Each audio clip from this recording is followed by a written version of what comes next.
My name is Vicki Tillott, and Vicki's from Gnibi College. Vicki's going to tell us about cultural safety and First Nation consultation. So thank you so much. I'll give you a 2-minute notice. Excellent. Great. Thanks, Alison. Thank you. So yes, today I'm going to be talking about cultural safety and First Nations consultation, which forms a big part of my overall PhD project. So what you can see here is a helicopter view of my project as a whole, with the main focus on identifying whether occupational therapy students at Southern Cross University are able to work in a culturally safe manner with First Nations peoples prior to graduating. It consists of 3 stages, the first one being the literature review, the second being community consultation, and the third, student input. And this presentation will be focusing on the outcomes to date from phase 2, which is the consultation with the First Nations Advisory Group. The research questions that we were seeking clarity on for this stage of the project, as what is First Nations people's experience and understanding with regards to cultural safety? And how could these perspectives inform the professional education of health students? As the project involves working with First Nations peoples, Indigenous methodologies were used. This included the use of yarning, which is used as both a research methodology and a method. Yarning itself is a relational methodology. It's based on traditional Indigenous practices and protocols, and it is also a culturally safe method that's supportive of Indigenous culture, allowing First Nations peoples to share their story in a safe, non-judgmental setting and focusing on strengths rather than deficits. So who is this advisory group? It comprises of 11 First Nations peoples from a variety of nations. And we've met with the advisory group at key points over the past 4 years, undertaking yarns on the topic of cultural safety and experiences of healthcare. Data was collected through these yarns between December 2021 and April 25. And this information was analysed using Braun and Clark's reflexive thematic analysis. And this method was chosen due to its flexibility, reflexivity, and alignment with Indigenous methodologies, in particular storytelling and placing the members' lived experiences at the foreground. The findings from the advisory group were analysed and grouped together in 9 themes, all which are interrelated and interwoven to inform what is called cultural safety. For the first theme, we found that effective education and training of healthcare students on culturally safe practice with First Nations peoples is essential. This education needs to be authentic and start as early as possible. Simple activities such as cultural awareness programs run by First Nations peoples can be an effective starting point and plant a little seed in people's mind. However, this is only a small component of what is required. Ideally, all healthcare students will have the opportunity to be able to go out on country and be immersed with an Aboriginal community before they commence working with First Nations peoples. Okay. So although many educational institutions now include content on cultural safety, a knowledge gap was highlighted as many students haven't had exposure to what cultural safety looks like or even interacted with a First Nations person. Next, we looked at First Nations identity and being able to embrace one's culture fully and authentically, regardless of the environment, is seen as an essential part of culturally safe practice. People need to be recognised beyond cultural stereotypes, be valued and treated with respect when engaging with the healthcare sector, and this includes not being looked at any differently and being treated just like everybody else. Bush medicine, spirituality and the dreaming are also integral to First Nations identity. However, this does not always align with the values and practices of the modern healthcare system. The importance of forming genuine connections with First Nations communities is fundamental for culturally safe practice. And simple activities such as attending local events, NAIDOC celebrations or football games are seen as effective ways to connect and solidify relationships. And building trust often requires long-term engagement and consistent presence within the community. And this is required in order to demonstrate the practitioner's genuine commitment beyond their professional obligations. A safe space extends beyond, sorry, I think we might have skipped forward. Yep, and acknowledge that this process can be challenging at times, but it's an essential component that demonstrates respect and commitment. Could you scroll up, please? Thank you. For many people, the community plays a big factor in their choice of healthcare provider.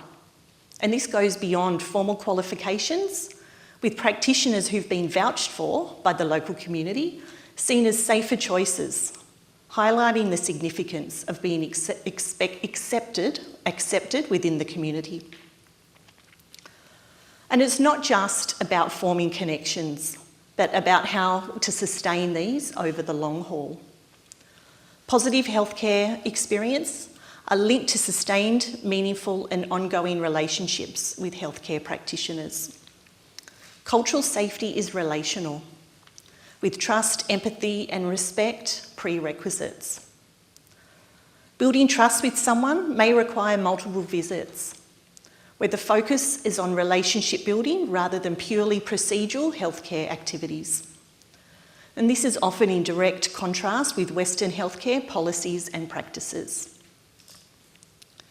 Comfort and the ability to relax within a healthcare setting arises from familiarity, welcoming behaviour, and a non-judgmental approach. Emphasis is placed on the importance of empathy, genuineness, and not assuming stuff, but rather focusing on active, deep listening and respect. And these practitioners who are vulnerable and relatable and willing to share part of themselves allow for a deeper connection beyond the traditional patient-practitioner roles. A safe space extends beyond the physical safety to embody emotional, social, cultural and spiritual safety. This includes spaces where people have the freedom to live authentically without being pressured to conform to Western norms.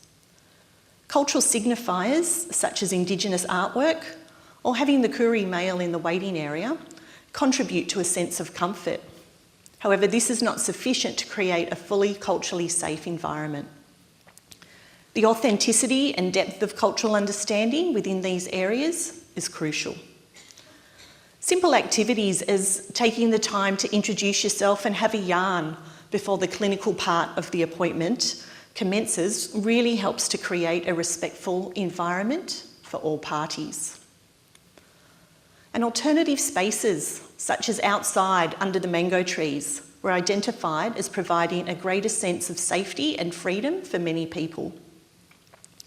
These spaces allow patients to feel safe and secure, rather than feeling trapped inside a clinical, sterile environment. Services conducted on country were seen as most appropriate, allowing both the patient and practitioner to heal together. Gender considerations emerged as an essential component of culturally safe care. With the presence of a same-sex practitioner, particularly in sensitive situations, allowing First Nations peoples to feel more comfortable, respected and safe. Conversely, having someone of the opposite sex who you know and have developed rapport with can be seen as more comfortable than a stranger of the same sex. This reinforces that while they're key components of cultural safety, such as gendered care, each individual person is different with what they need, and it is that individual who determines whether the care they are receiving is safe.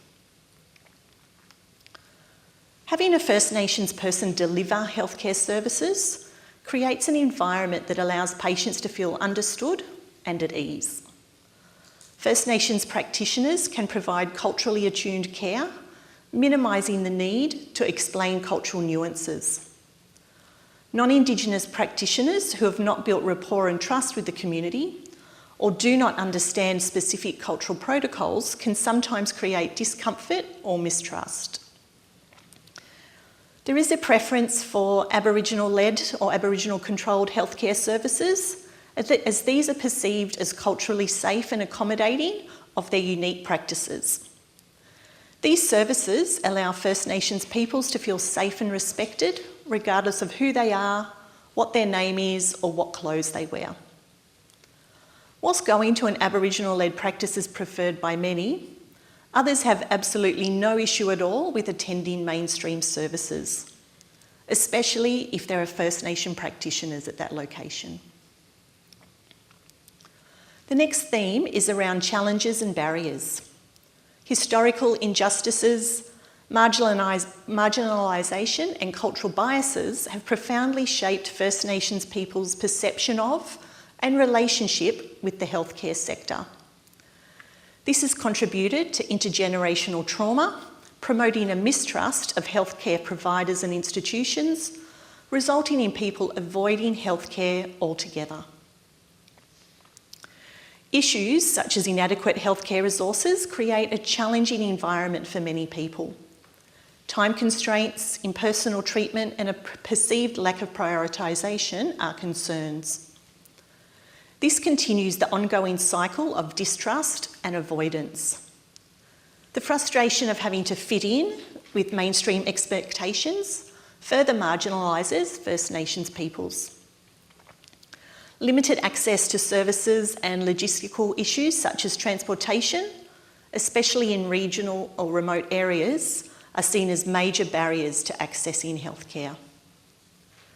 And there's a need for healthcare practitioners to avoid assumptions, and assumptions that may feel invalidating or disconnected from true lived experiences. Stereotypical assumptions such as you're getting something for nothing create an instant barrier, detracting from the overall experience. And cultural safety can be really difficult to define. It's complex, it's deeply personal, and can look different depending on the individual and or the situation. What feels safe and respectful in one community or for one person might not be for another. At its core, cultural safety is defined by the person receiving the care. It's about feeling respected, accepted, and free from judgment.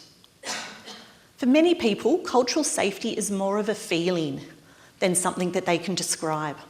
It's that instinctive sense of being comfortable in a space where your culture and perspectives are genuinely valued.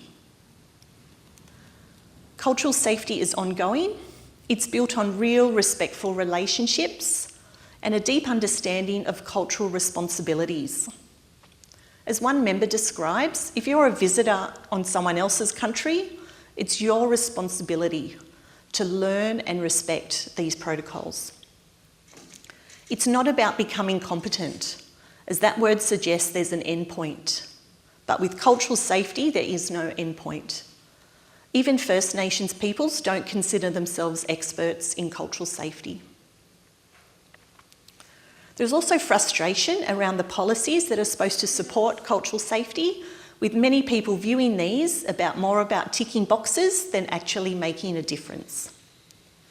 They often feel tokenistic and disconnected from the real lived experiences of First Nations peoples. Evaluation of cultural safety cannot be determined by a one-off exam or a checklist. It's not about learning theory in the classroom. Healthcare students need opportunities to engage with their communities, hear stories, and experience culture firsthand. That kind of lived experience is essential for delivering culturally safe practice. So as you can see from these findings, First Nations people's experience of healthcare varies between individuals, communities, and contexts, and it's influenced by an array of factors. But one thing is clear: cultural safety is grounded in respect, genuine relationships and honouring of cultural protocols. And whilst it can be tempting to slot cultural safety into frameworks or checklists, it's more about the attitude and the intent. It's about showing up, listening and being a part of the community. Future healthcare professionals need to have not only the theoretical knowledge, but the understanding of and ability to practice in a manner that is culturally safe. Students need genuine opportunities to connect with and learn directly from First Nations communities. And these insights highlight a bigger need, the need for healthcare organisations to reflect on their own current practices and to work in consultation with First Nations peoples. Healthcare needs to move beyond tokenistic practices and create environments where cultural safety, respect are deeply embedded and practiced authentically. Thank you. Thank you everyone today. Thank you also to my supervisory team, and thank you to the advisory group members, without whom I couldn't have undertaken any of this research. Thank you.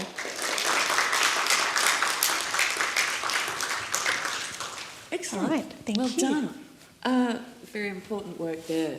Comments and questions from the audience? Let's comment from the floor.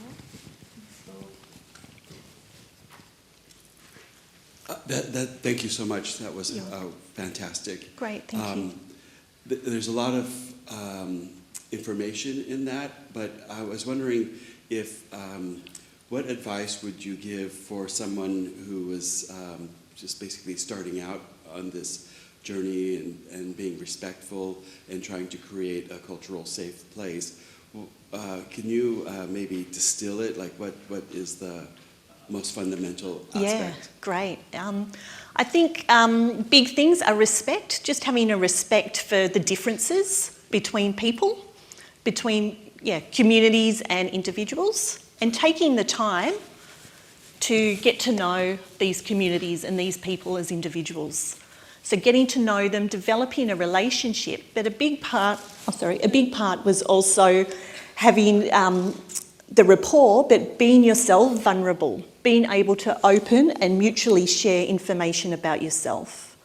So if we're having a conversation and you're sharing everything about you and I'm just the one asking questions, that often doesn't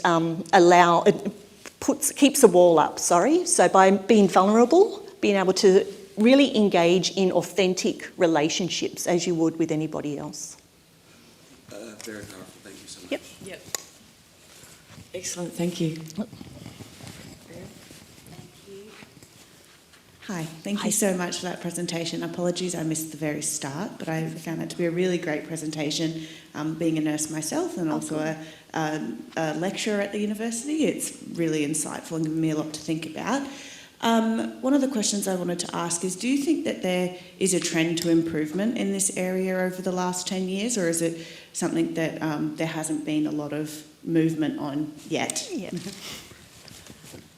I would say yes to both of those questions. There's definitely a lot more movement and traction and interest and research in this area.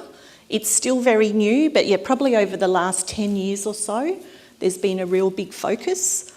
But with regards to outcomes and improvements, that it hasn't actually resulted in a lot of differences on the ground. And I think a lot of that is because it's trying to be fitting Indigenous culture, ways of being into our modern Western world, into the neat little boxes, rather than really being immersed and looking at, well, what is it that is important to you? What are your cultural protocols? So I think we've still got a very long way to go with that. Thank you so much. Thank you so much. We might wrap it up there. Excellent. Great. Well done, Thank you. Vicki. Thank Thanks. you.